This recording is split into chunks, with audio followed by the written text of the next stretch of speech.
Na verdade, o Evangelho, ele é vida. O Evangelho é o que deve nortear a nossa vida. Onde quer que nós andemos, onde quer que nós estejamos, nós não devemos deixar de andar nos valores do Evangelho. O Evangelho que é simplesmente uma boa nova. A boa nova de Jesus. De quem é Jesus? Eu sempre digo e gosto de repetir, cada um de nós precisa ter a experiência do Evangelho. E a experiência do Evangelho, ela não é dentro de uma instituição religiosa. A experiência do Evangelho é dentro do ser, é dentro da pessoa. É mudando suas concepções, porque quando nós chegamos no Evangelho, nós já somos cheios de concepções. E quando eu digo chegar no Evangelho, não é você estar numa igreja ou estar num lugar que se prega o Evangelho. Não, não é isso que eu estou falando. Chegar no Evangelho é o Evangelho estar em você. Isso é que faz toda a diferença. E muitas pessoas, mesmo sem frequentar algumas igrejas, elas têm lampejos do Evangelho. O que são lampejos? São olhadelas, são pequenas percepções do Evangelho, mas que ele não sabe que é o Evangelho. Eu até digo que as pessoas que não conhecem o Evangelho como ele é anunciado institucionalmente, elas têm a capacidade de serem mais livres no Evangelho do que aqueles que já tiveram alguma experiência no Evangelho através de uma instituição religiosa. Deus não é evangélico. Quem disse que é? Deus não é evangélico, Deus não é católico. Nós dizer que Deus é evangélico é nós diminuir Deus demais. Deus é um absurdo, o Criador dos céus, da terra, do universo, do infinito, de tudo que nele há. Deus não tem princípio de dias nem fim de existência. Agora, eu dizer que Deus está somente com os evangélicos é diminuir Deus demais. E tem gente muito pretensiosa que ainda, além de dizer que Deus está somente nesse ou naquele credo religioso, ainda dizem que estão na sua denominação. É diminuir Deus demais. É Deus ser preso demais num lugar só. Deus não é preso a nada. Deus não é preso nem a mim, nem a você. A minha mente é um universo, a sua mente é um universo de relacionamento. A minha mente, a sua mente é um universo de relacionamento com Deus. Eu pergunto para vocês, quantas possibilidades existem aí? Se a ciência estuda que um neurônio tem a capacidade de bilhões de estímulos nervosos, e não é contáveis os neurônios da mente humana. Então eu digo para vocês que a mente humana é tão universal, é tão expansiva como Deus é expansivo. Como Deus é imensurável, a nossa capacidade de relacionamento com Ele também. Tem um texto de Hebreus que diz, pela fé, os mundos foram criados. Quantos mundos tem aqui? Quantos mundos de percepções? Por isso, voltando para o início do que eu estava falando, Deus, Ele precisa ser experimentado por mim e por você. Dentro do seu ser, dentro da infinitude dos seus pensamentos. Os nossos pensamentos não são finitos, eles são infinitos. Nós é que não usamos toda essa capacidade. Às vezes a gente olhar, por exemplo, em 1969 o homem já foi à Lua. E quanto de lá, de tecnologia e de conhecimento se estabeleceu na humanidade de lá para cá? Quantas coisas evoluíram por causa da mente humana? Isso está só corroborando com o que eu estou falando. Então a mente humana tem uma capacidade infinita de criar possibilidades. E é nesse infinito da mente humana que Deus se relaciona. No seu infinito ser. E esse Deus, Ele se tornou carne entre nós, achado em figura humana.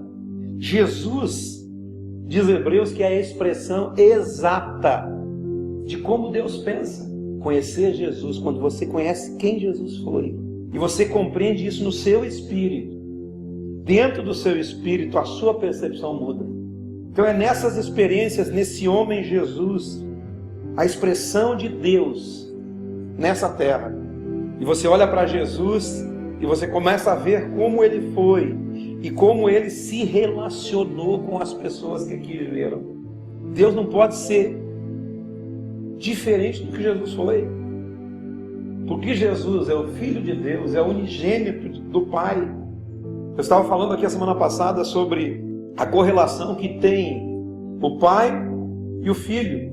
Ninguém conhece o Pai senão o Filho. E ninguém conhece o Filho senão o Pai.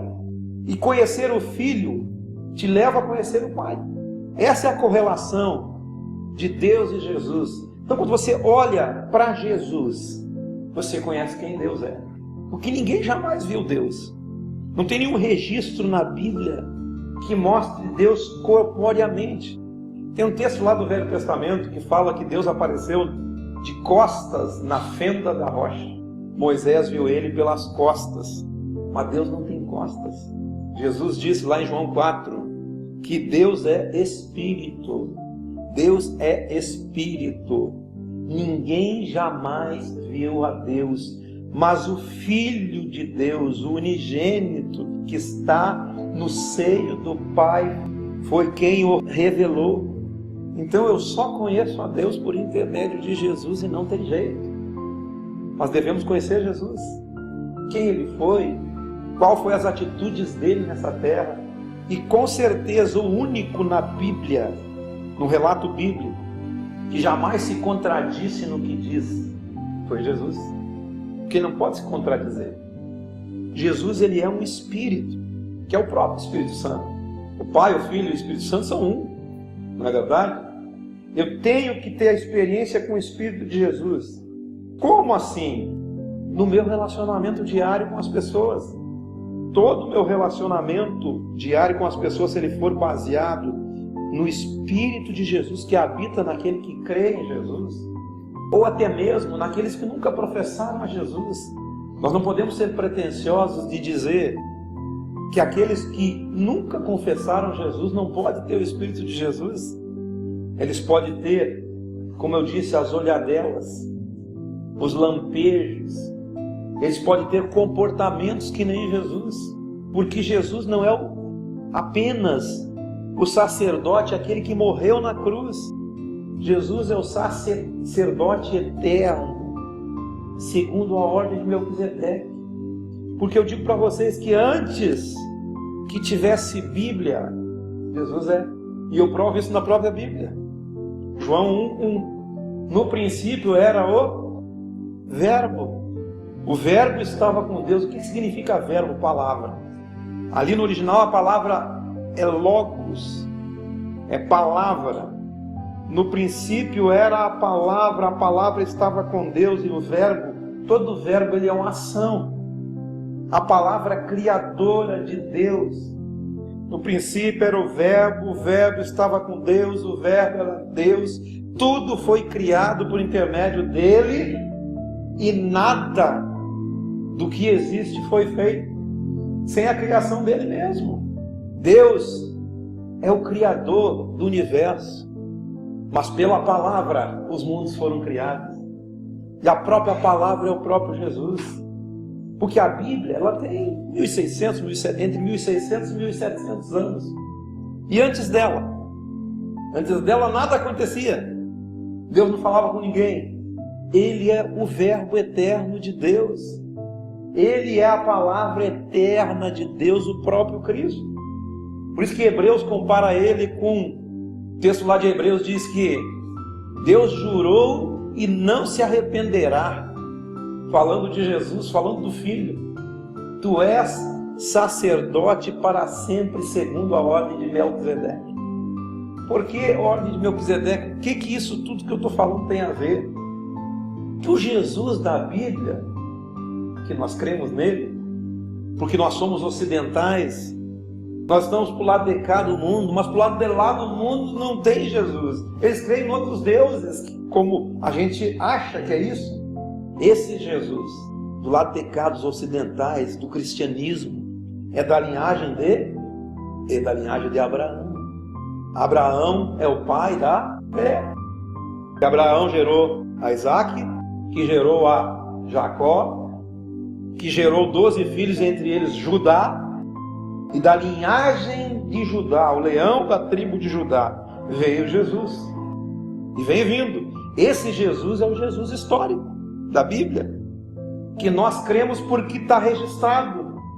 Mas antes de Abraão, Jesus disse em João 8, antes que Abraão existisse, eu sou. Esse Jesus, ele entrou na linhagem de Abraão e morreu na cruz há mais de 2000 anos. Nós somos ocidentais, nós sabemos a história está registrada na Bíblia. Mas antes que Abraão existisse, ele é. Jesus é Deus antes de qualquer linhagem. Quem você pensa que disse, haja luz? João 1 não diz? No princípio era o Verbo. O Verbo estava com Deus, o Verbo era Deus, tudo foi feito por Ele. E sem Ele nada do que foi feito se fez. E no mesmo texto de João 1 ele diz assim, e o Verbo se fez carne, cheio de graça e de verdade, e habitou entre nós. E nós vimos, nós enxergamos, nós contemplamos a sua glória, como a glória do unigênito do Pai.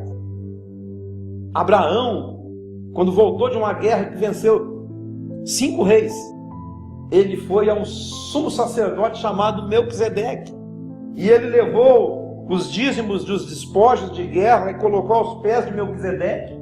E Melquisedeque, que era um sacerdote que, assim como Deus, que ninguém sabia quem era o pai dele, não está registrado, não sabia de que linhagem era, não tinha princípio de dias nem fim de existência, assim como Deus é. Por isso que o sacerdócio de Jesus, ele é um sacerdócio que não tem princípio nem fim, ele é um sacerdócio eterno, ele é antes da Bíblia. Eu estou dizendo com todas as palavras que estão aqui nesse livro, é o próprio livro. Todos os textos e as histórias que eu estou mencionando estão aqui. Tudo que eu estou falando está aqui. Então esse sacerdote Melquisedeque, que Abraão entregou os dízimos, ele é uma figura de Jesus que viria depois e morreria na cruz. Até porque tem vários textos na Bíblia que diz que o Cordeiro morto desde a fundação do mundo. Então antes do haja luz do próprio Jesus, houve uma cruz erguida na eternidade passada. O Cordeiro morto desde a fundação do mundo. Sabemos a história. Mas nós estamos falando da mesma pessoa. É o mesmo Jesus. Abraão, que é o pai daqueles que creem. Está escrito lá nas epístolas de Paulo, que Abraão, que é o pai daqueles que creem, foi a Melquisedeque, porque viu em Melquisedeque uma figura de um sacerdote eterno, porque reconheceram que era sacerdote do Deus Altíssimo. E naquele ritual ali, naquele culto de adoração, o que Melquisedeque oferece para Abraão? Pão e vinho. E o que é o pão e o vinho? Não são os elementos da ceia? O que é o pão e o vinho? Não é a carne de Jesus e não é o sangue de Jesus? Não é o que Jesus fez na Santa Ceia? Partiu o pão e disse, vocês comam, isso é meu corpo. Depois serviu o cálice e disse, esse é o Novo Testamento. No meu sangue, fazer isso em memória de mim. Todas as vezes que vocês comerem esse pão e beber esse cálice, vocês vão anunciar a morte do Senhor. Jesus é considerado esse sacerdote eterno, que é capaz de salvar qualquer pessoa, seja ele evangélico ou não, porque Deus não é tão pequeno assim. O Deus que eu creio é muito maior, e eu já provei aqui em tudo que eu falei. Porque não é o Deus dos evangélicos. Ele é o Deus daquele que o recebe por fé. Ele é o Deus daquele que recebe esse Espírito dentro de si. O Espírito desse sacerdote eterno, Jesus Cristo. Nós que somos ocidentais podemos dizer assim, poxa, ele está falando daquele Jesus lá que morreu em Jerusalém. É desse que eu estou falando. que entrou na história e faz parte da história também. Mas esse Jesus, ele não está preso na genealogia de Abraão. Ele está por aí livre, solto, operando nos corações daqueles que creem. Muitas vezes eu fui em alguns velórios e as pessoas diziam: coitadinho, não conheceu Jesus, não teve tempo. Conhecer Jesus, será que é só isso? Ah, irmão, mas aquele que não confessar Jesus, você tem que conhecer o Espírito de Cristo dentro do seu coração. Por isso que o relacionamento com Deus é uma experiência. Você tem que conhecer o Espírito. Por isso que muitas vezes nós que somos crentes há muito mais tempo, por que somos crentes? Porque somos evangélicos? Não. Somos crentes porque cremos. Cremos em quem? Jesus. Eu creio. Então nós temos que ter essa experiência com Cristo e com o seu Evangelho. Não achar que Deus é tão pequeno que se alguém não entrar nessa sala aqui não vai ser salvo. Se alguém não for lá pregar para ele, não será salvo. Sabe por que a pessoa quer ir lá pregar para essa pessoa? Porque está escrito. Mas se ele não conhecer a Bíblia, se ele morrer antes de conhecer a Bíblia, ouvir falar da Bíblia, ouvir falar de Jesus, será que Deus é tão pequeno ao ponto de não dar uma oportunidade dele se salvar? Será que Deus é tão pequeno que depende apenas do que está registrado aqui para ele chegar lá e eu mostrar que é por intermédio desse livro? Não foi um livro que morreu por nós. Quem morreu por nós foi o sacerdote, morto antes da fundação do mundo, que entrou na genealogia de Abraão e morreu na cruz do Calvário. Cumpriu na história o que ele já tinha cumprido na eternidade. Ou nós falamos de um Deus eterno ou não falamos? Ou nós falamos apenas de um Deus histórico? Jesus não é só um Deus histórico, ele é um sacerdote eterno. Talvez isso foi a coisa mais importante que você já ouviu na sua vida.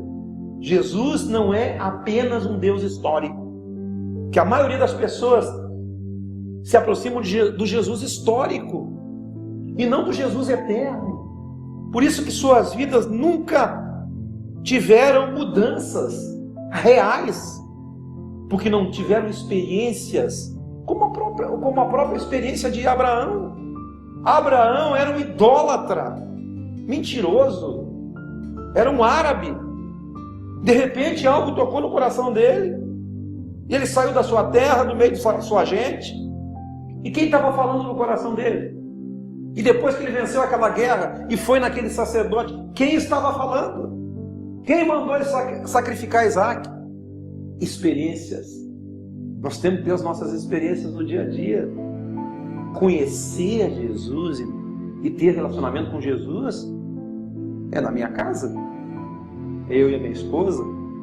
Você quer conhecer a Deus? Ame o próximo. Suporte o próximo. Respeite o próximo. Ame o próximo como a si mesmo. Aprenda a se amar para amar o outro. Deus se revela no outro. Não tem mais o que você fazer. Quem ama cumpre a lei. Quem ama cumpre todos os mandamentos. Um novo mandamento vos dou, disse Jesus, que vos ameis uns aos outros como eu vos amei. Ninguém tem maior amor do que este, que dá a sua vida em favor dos seus amigos. O nosso Deus é absurdamente infinito. Deus é o Pai da eternidade, e a eternidade já não tem princípio nem fim, mas Ele é Pai disso tudo. Então Deus é algo que tem que ser relacionado com você, e tudo que Deus é está concentrado na figura de Jesus, o Deus eterno encarnado nessa terra, Deus que se encarnou, esse Deus que a história registra. Jesus, o Jesus histórico, eu tenho que ter esse relacionamento e conhecê-lo, ter as percepções dele dentro do meu espírito também. E muitas pessoas que jamais ouviram falar de Jesus, jamais confessaram o nome de Jesus, talvez andem mais com Jesus do que muitos outros que a vida inteira confessaram o nome. Tem um texto que o próprio Jesus disse, ele diz assim: aquele que me confessar diante dos homens, eu também o confessarei diante de meu Pai. Eu vou dar um exemplo para vocês. Você pode falar o que a pessoa quer ouvir, mas dentro de você pensar outra coisa. Você pode falar para ele tudo que ele quer ouvir, mas você não crê em nada daquilo. Assim é essa palavra desse texto que eu disse. Aquele que me confessar diante dos homens, eu também o confessarei. Confessar não quer dizer você confessar com a boca. Você chegar e dizer, eu sou de Jesus. Eu sou cristão, eu sou evangélico, eu sou isso, eu sou aquilo. Não é isso. Confessar é ser. Muitos não confessaram, mas são. Muitos confessam, mas não são. Confessar a Jesus diante dos homens é ser Jesus. É amar como Jesus amou. É perdoar como Jesus perdoou. É ser bom. É dar outra face. É andar outra milha. É acolher a necessidade. É ter bondade, fidelidade, mansidão. É ser Jesus. Quando você faz isso, as pessoas, o que elas fazem? Se aproximam. Que vale eu dizer que sou de Jesus se o meu comportamento não mostra o caráter de Jesus, não mostra quem Jesus é? Às vezes a gente anda muito bonitinho por fora, mas as pessoas nos detestam, não inspiramos confiança, não somos pessoas de caráter, não somos pessoas que mantemos muitas vezes uma palavra. A palavra que nós damos, nós não respeitamos. As pessoas sabem que somos mentirosos, enganadores, falsos. Confessar a Jesus é ter o Espírito de Jesus presente dentro de você e você sendo Jesus nessa terra. É isso que o Evangelho está anunciando. Isso é a boa notícia. A boa notícia, o Evangelho é boa notícia. A boa notícia tem um nome que é Jesus. Jesus é o Evangelho, Jesus é a boa nova, Jesus é a própria graça de Deus nessa terra. E por falar em graça, tudo isso que eu falei aqui fala da graça de Deus. A graça de Deus é uma conta que ninguém pode pagar, porque já foi paga. A graça, ela paga para nós o mesmo preço. Lembra da parábola aquela?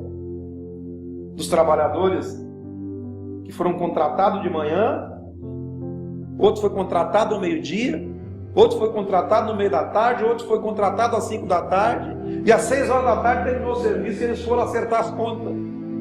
Quem trabalhou mais deveria ganhar mais. A graça não é assim. Na graça, como diz João no capítulo 4, outros trabalharam e vós entrastes no seu trabalho. Quando nós recebemos graça, nós entramos no trabalho de Deus. Deus contratou os primeiros, os segundos, os terceiros, mas a todos eles Ele paga com a mesma medida de graça. Aqueles que o conheceram primeiro, aqueles que o conheceram depois, aqueles que o conheceram mais tarde, aqueles que não fizeram nada, Ele paga no mesmo preço, porque na verdade já está pago.